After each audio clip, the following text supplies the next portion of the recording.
We have a variety of news to talk about today, including some trade rumors focusing on the Boston Bruins and the Washington Capitals. We have some pretty important injury updates on the Dallas Stars, as well as an important update on one of the top prospects for the Toronto Maple Leafs. We'll discuss all the latest news coming up next.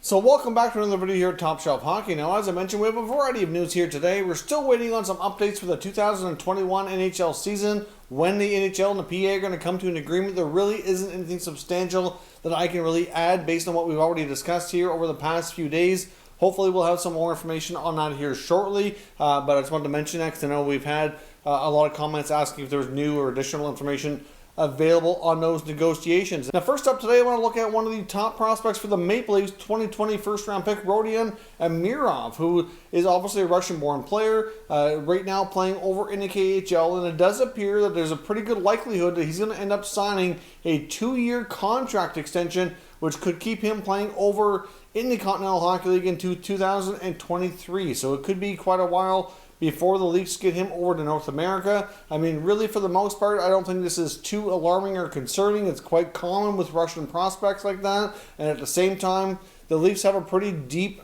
forward group right now, so it gives them plenty of time to kind of sort through how a lot of these other guys are going to be, playing and fitting in a couple of years' time. They have some other players like a Nick Robertson, for example, who have an opportunity to start getting a more regular role as early as the coming season. They get all kinds of other veterans that they've brought in as well, like Joe Thornton, Jason Spezza, Wayne Simmons for the current year as well. And then as the time goes on here in the next year or two, there should be more spots opening up for Amirov. And of course, he'll be a little bit more mature, more seasoned, and maybe make the jump a little bit smoother. Difficult to say, but not something that's very uncommon. But Leaf fans may be waiting at least a couple of more years before they see the 2020 first-round pick make his NHL debut.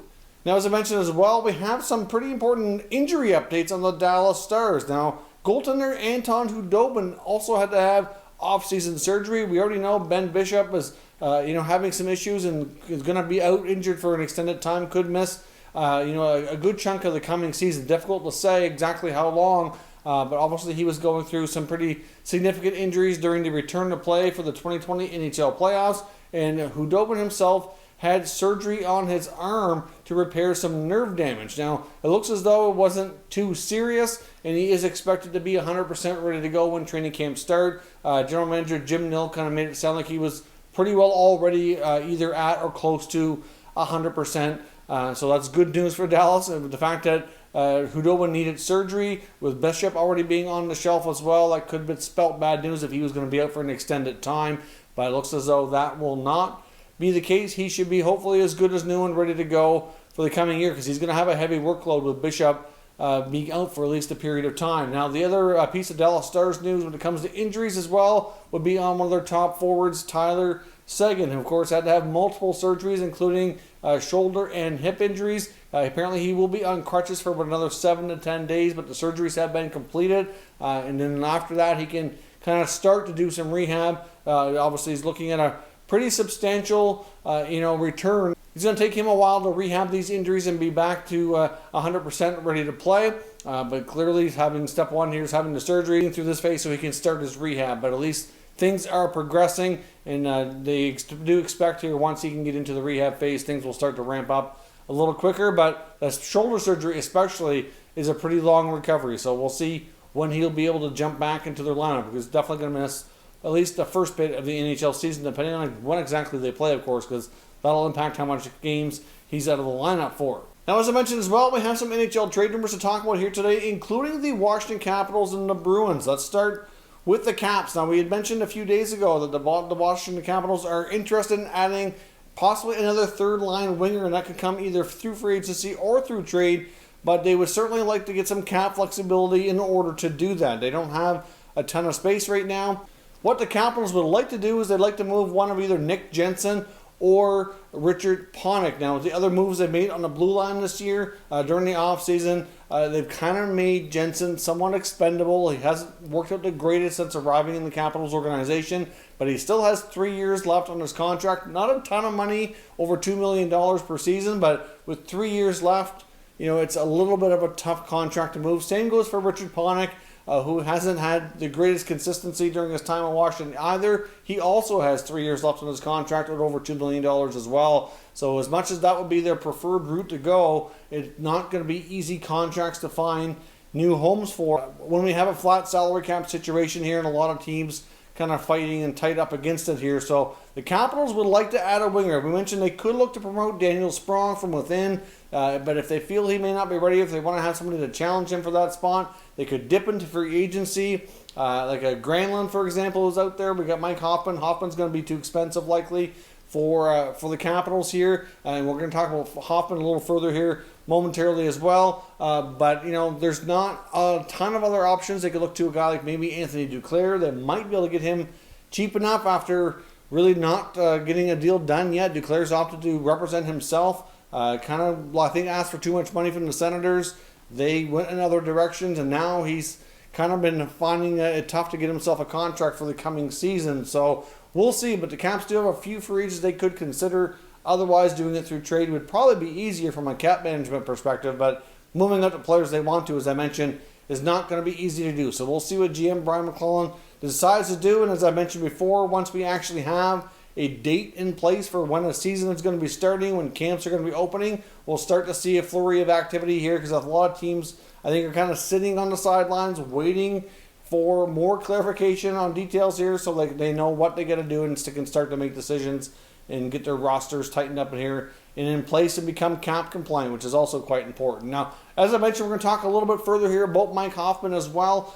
We have the latest news on the free agent, who's arguably the top scoring free agent and one of the best players that are still available on the open market right now. And according to reports from Elliot Friedman, obviously the Predators are a team with a lot of interest, but the Preds don't seem to want to sign him for the amount of money he's looking for right now. And many are saying that basically at this point, Hoffman's asking price hasn't really come down. He's willing to wait this out. He's willing to be patient, wants to get paid what he feels is fair, and at this point has not dropped his price, which is likely why he's not signed right now. So the Preds are kind of playing the waiting game right now, and that could turn out to backfire, because Friedman's reporting that the Columbus Blue Jackets also have a really deep interest in this player, along with a guy like Granlund out there. Granlund and Hoffman, probably the top two offensive players out there on the free agent market here still. And the Jackets, again, are trying to decide what to do now that they know that Nyquist is not going to be available to start the season. So they're going to be a team that have already struggled to score and struggled offensively without one of their better offensive players. That's going to hurt. They do need to get a contract in place for Pierre-Luc Dubois as well, which is not done yet, and certainly something that you're not going to see GM Jarmo Kekalainen really be too concerned about. Whenever he's been asked about it, he's really not concerned at all. He's been known to get some of these RFA deals done right up until the season starts. We've seen that in the past with Josh Anderson, Zach Werenski, and others.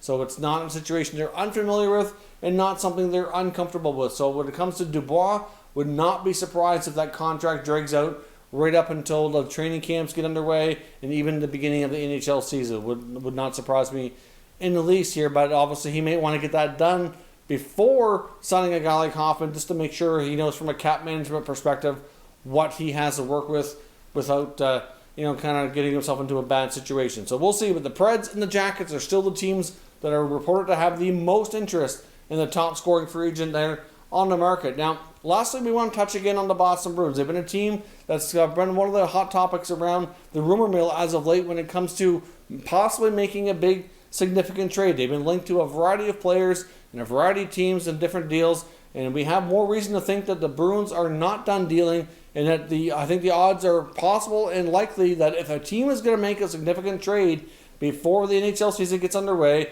there's a high probability that the Bruins are going to be involved in this deal. Now, based on comments from head coach Bruce Cassidy, kind of made it sound like the Bruins were really interested in adding a stud defenseman, and he even made one of the comments saying that, looking at what they have for available on their blue line, and he says, who's to say we're not going to make another deal? So, obviously he would have inside intel there, and obviously he wouldn't have all the same control over that, but still, needless to say, it's fair that the Bruins want to do that. It's just a matter of finding the right trade. We've talked about Oliver Ekman-Larsson. Could that deal get revisited? Something I mentioned here in the last couple of days. And I do think it's possible, but it's less likely given the fact that Ekman-Larsson obviously needs to approve the trade. Already had a self-imposed deadline that's gone by.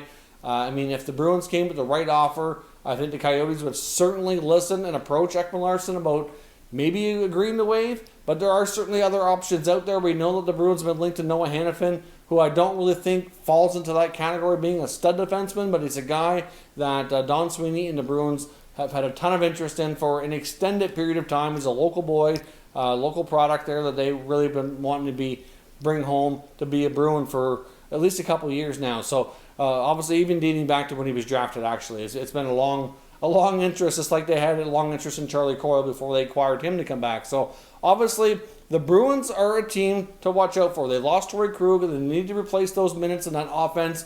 And Bruce Cassidy doesn't have a ton of options on how he's going to do that. Obviously, Charlie McAvoy could elevate his role this year. They don't know if Chara's going to be in the lineup. That's a big hole to fill, especially from a defensive and a leadership perspective.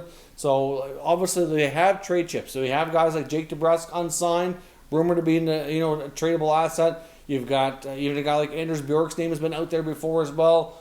And we know they're not completely opposed to trading Brandon Carlo based on previous rumors that were out there circulating as well. So obviously Carlo going would create another hole in the blue line. So I think that's less likely, but if they can bring in a stud defenseman who can log those big minutes and be an offensive catalyst, then I think it's something they'll consider. The only thing we've heard so far out of the Bruins rumor mill is that basically Jack Studnicka is one of the only pieces that appears to be off limits, and I think anybody can be had for the right price. But in Studnicka's case, he's a guy that they really see as being an important member of their forward group for the future, and they really do not want to part with him.